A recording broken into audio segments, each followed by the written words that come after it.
हर हर महादेव। नमः शिवाय। सभी गुरु भैया गुरु बहन जी, आज शिव चर्चा की एक कहानी मैं आपको सुनाने जा रही हूँ, जिसमें ये बताने जा रही कि शिव गुरु एक लड़की के ऊपर कैसे दया की।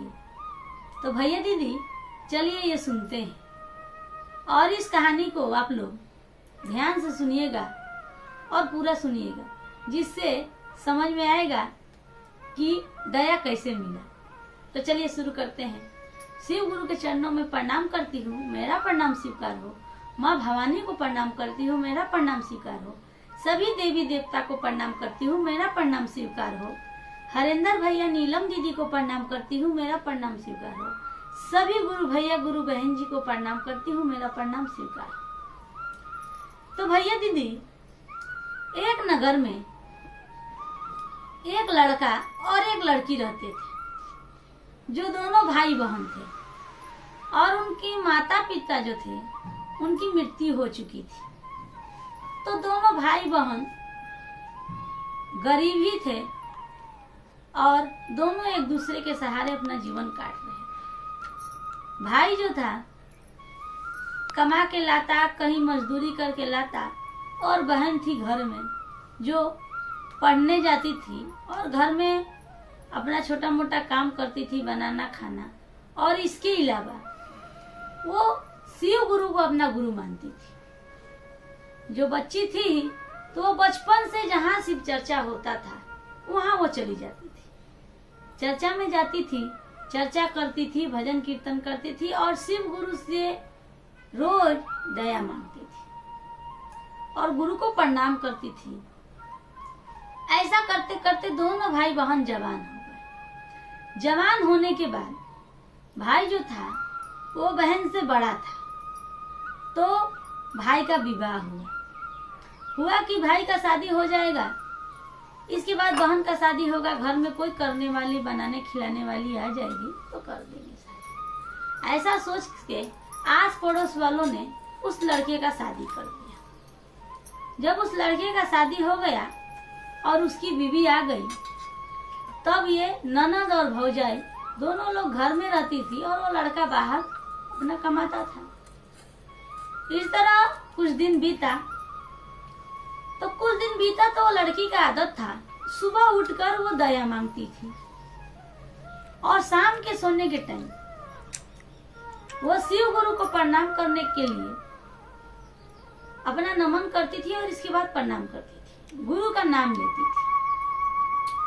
तो नमन करके मन में ही प्रणाम करती थी, लेकिन सोने टाइम हर हर महादेव, जय शिव ऐसा बोल के वो सोती थी।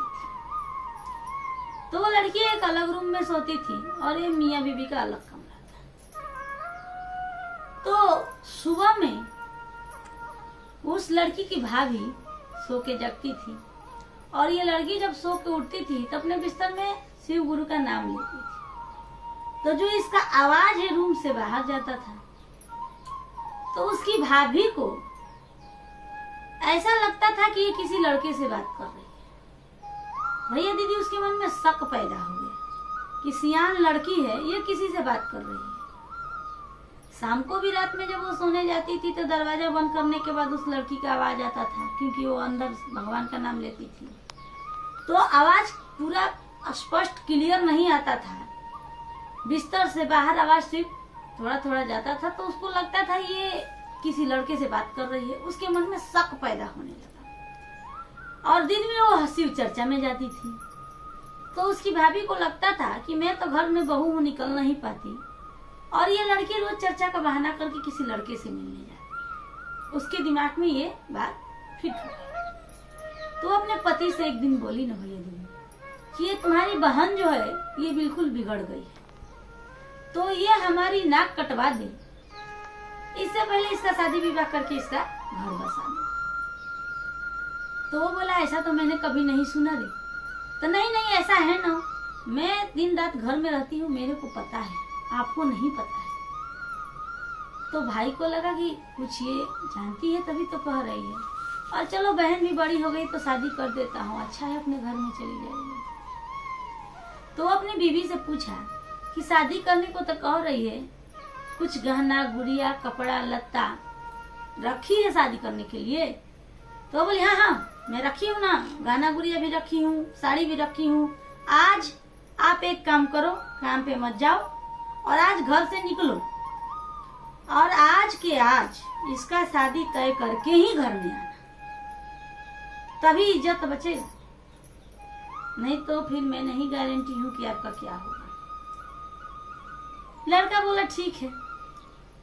वो भैया दीदी गया, सारा दिन घूमते घूमते घूमते घूमते घूमते शाम को घर आया तो बीबी पूछी सबसे पहले ना पानी दी ना कुछ पूछी, शादी तय हो गया?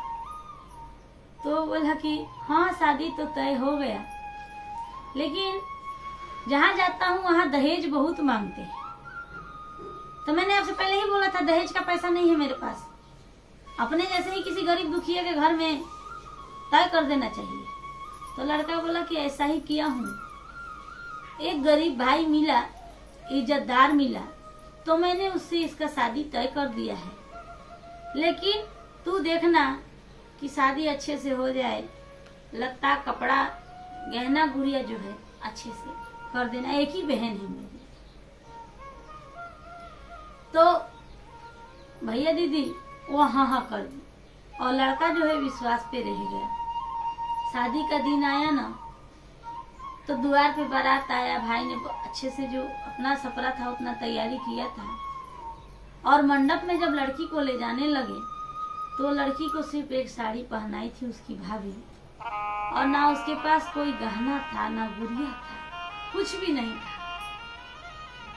तो उसका भाई बोला कि मेरी बहन तो कुछ गहना गुड़िया तो दे दे, ऐसा क्यों दे रही है?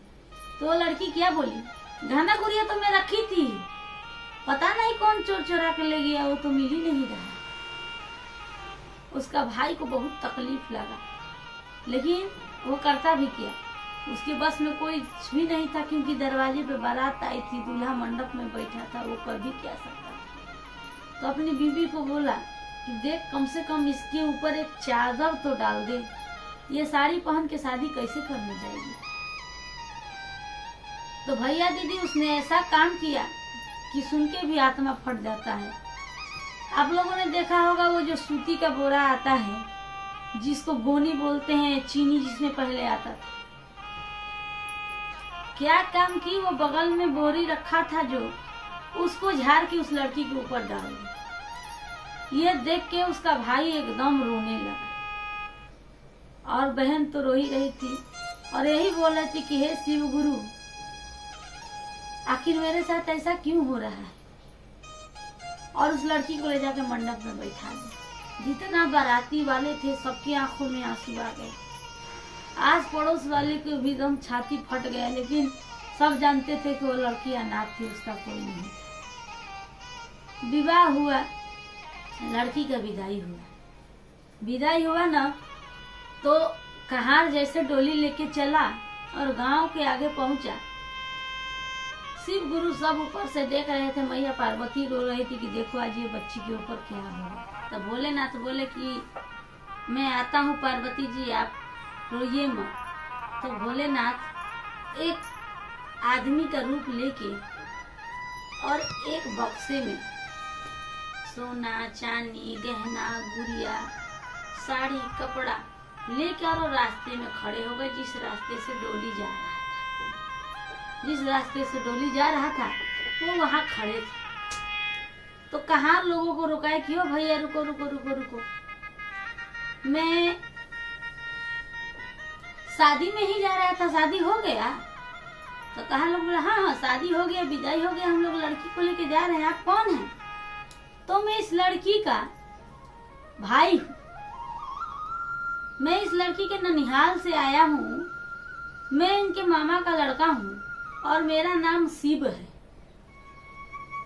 और मैं ये उपहार लेके इनके यहाँ ही जा रहा था, लेकिन मेरे को तो लेट हो गया आने में। तो डोली उतारा गया और जो दूल्हा था वो बोला देखिए आपके भैया आए हैं, आप मिल लीजिए। तो लड़की लगी सोचने की मेरा तो ऐसा कोई भाई नहीं है, मेरा तो एक ही भाई है जो गांव में है, ये कौन से भाई है। फिर भी लड़की डोली से उतरी और गई और बोली कि हे भाई, आप कौन हैं? मैं तो आपको जानती पहचानती नहीं हूँ। तो वो बोले कि मेरा नाम शिव है और मैं तुम्हारे मामा का लड़का हूँ और मैं तुम्हारा शादी में ही जा रहा था, लेकिन मेरे को कोई साधन नहीं मिला बहन, तो मेरे को देरी हो गई। लेकिन चलो अच्छा हुआ तुम रास्ते में मिल गई। ये बक्सा मैं तुम्हें उपहार देने के लिए लाया था, ये तुम अपने डोली के साथ लेके जाओ, मेरा यही इच्छा है। लड़की शिव के दोनों पैर पे हाथ रख के और प्रणाम की और बोली ठीक है भैया, आप दे रहे हैं, मेरे भाई हैं तो मैं जरूर लेके जाऊंगी, लेकिन मैं आपको पहचानती नहीं। तो शिव जी बोले कि देखो बहन, तुम नहीं पहचानती लेकिन मैं तो तुम्हें पहचानता हूँ और तुम भी मुझे पहचानती हो, तुम मुझे याद करती हो, लेकिन तुम्हें अभी याद नहीं है, तुम्हें याद आ जाएगा, मैं तुम्हारा भाई। ऐसा बोल के वो अपने रास्ते चले गए और लड़की का डोली अपने गांव आया तो एक छोटा सा झोपड़ी था जो में उस लड़के का घर था। वो लड़की उस झोपड़ी के अंदर गई, सारा सामान वहां रख दिया गया और इसके बाद जब सब सामान खुलने लगा तो वो बक्सा भी खुला। जब वो बक्सा खुला तो भैया दीदी उसमें कपड़ा लत्ता, हीरा जवाहरात, गहना गुड़िया, पूरा सामान भरा हुआ था। जब ऐसा उसके दूल्हे ने देखा, उसके सास ससुर ने देखा तो बहुत खुश हुए कि इतना चीज लड़की को मिला है। तो इसके बाद उसके ससुराल का गरीबी दूर हो गया, उसी से उन लोगों ने घर द्वार सब कुछ बनवाया। कुछ दिनों के बाद जो लड़की की भाभी थी वो अपने पति को बोली कि जाओ ना एक बार उसके यहाँ घूम आओ, नहीं तो वो लोग भी बोलेंगे कि शादी के बाद देखने नहीं है। तो उसका जो पति था बोला कि मैं किस मुंह से जाऊं, विदाई भी तूने ढंग से नहीं किया, मैं क्या लेके वहां जाऊंगा। तो उसकी बीवी बोली कि मैंने शादी कर दिया, वही ज्यादा है, शादी तो कर दिया ना, जाओ एक बार घूम आओ, थोड़ा मिठाई ले लो, चले जाओ घूम के आ जाना, उसमें क्या है, लोग ताना तो नहीं मारेंगे कि भाई भौजाई ने नहीं किया। लड़का बेचारा मिठाई लिया और बहन के यहाँ गया। जाते जाते शाम हो गया और शाम हो गया और उसको प्यास भी बहुत लगा था। तो एक कुआं था, कुआं पे एक महिला पानी भर रही थी। तो आदमी जाके उसको बोला कि हे बहन थोड़ा पानी पिला दे। तो वो बोली ठीक है, लेकिन जैसे वो पानी लेके घूमी और देखी कि ये मेरा तो भाई ही है, पैर पकड़ के रोने लगी और वो आदमी जो था उसका भाई उसको देख के उसको पहचान नहीं रहा कि वो इतना अच्छा कपड़ा पहनी थी, गहना गुड़िया पहनी थी और सुंदर लग रही थी कि उसका भाई उसको नहीं पहचान रहा। बोल रहे बहन आप मेरा पैर क्यों पड़ रहे हैं? तो वो लड़की बोली भैया मैं हूँ आपकी छोटी बहन और आप मेरे को नहीं पहचान रहे हैं। तो भाई बोला अरे बहन तेरा तो शादी में गरीब घर में किया था, तो फिर तेरे ऐसे ठाट कैसे हैं? इतने अच्छे कपड़े लत्ते गहना गुड़िया कहाँ से तेरे को मिला? मैंने तेरे को शादी किया तू वहाँ छोड़ दी क्या? तू अपने मन से शादी कर ली? ऐसा उसका भाई गुस्सा होने लगा। तो बोली नहीं भैया ऐसा बात नहीं है, आपने जहाँ शादी किया है मैं वही हूँ, आप चलो मेरे घर, मेरे पति से सास ससुर से सबसे मिलो। भाई बोला चल। दोनों भाई बहन घर आए तो घर देख के भाई बोला अरे बाप रे इतना बड़ा घर कैसे बन गया, मैं तो झोपड़ी में तेरा शादी किया था। तब जाके उसका पति घर से बाहर आया, वो भी उनका स्वागत किया, बोला कि हाँ भैया शादी के बाद जब मैं आ रहा था तो आपके एक मामा का लड़के हैं जिनका नाम शिव है, वो रास्ते में मिले थे और उन्होंने एक बक्सा दिया था उपहार स्वरूप। उसी उपहार में सोना चांदी धन दौलत मिला है जिससे हमारा स्थिति परिस्थिति सुधर गया है। तो भाई बोला कि ऐसा तो कोई हमारे परिवार में नहीं है और हमारे मामा का कोई लड़का नहीं है, तो वो कौन था जो इतना सब कुछ दे के गया और उसका नाम शिव था? मैं तो किसी को नहीं जानता। तो वो लड़का बोला कि ये भी बोलती है कि मैं नहीं जानता, अभी बोलते नहीं जानता, तो वो आपको कैसे रिश्ता लगा के और इतना दान करके गया? तब वो लड़का बोला कि ये रोज शिव जी का पूजा करती है, उनको गुरु मानती है, कहीं वो शिव जी तो ही शिव के रूप में नहीं आए थे। तब लड़की रोने लगी, बोली हाँ हाँ, मेरे शिव गुरु ही मेरे भाई के रूप में आए थे, जो मेरे ऊपर दया करके गए, मेरा दुख दलिदर सब दूर करके गए, हो ना हो वो मेरे गुरु ही थे। तब ये लड़की बोली कि हाँ, मैं उनको जानती और पहचानती, हो तो मेरे शिव गुरु थे। तो भैया दीदी, शिव गुरु किस रूप में आए और कहाँ से दया करे ये कोई नहीं जानता। तो शिव गुरु से आप लोग जुड़िए, शिव को गुरु बनाइए। अब शिव को गुरु बनाएंगे तो शिव आप पे जरूर दया करेंगे, क्योंकि शिव जो है वो गुरु के दया के सागर है, दया का भंडार है। एक बार आप उनको गुरु बनाइए और दिल से बनाइए, देखिए आप पर वो जरूर दया करेंगे। हर हर महादेव। और भैया दीदी, आप लोग चैनल पे नए हैं तो इसे सब्सक्राइब कर लीजिएगा। मेरी कहानी आपको कैसी लगी आप कमेंट करके बताइएगा। पसंद आए तो लाइक करिएगा, शेयर करिएगा और सब्सक्राइब जरूर करिएगा। हर हर महादेव।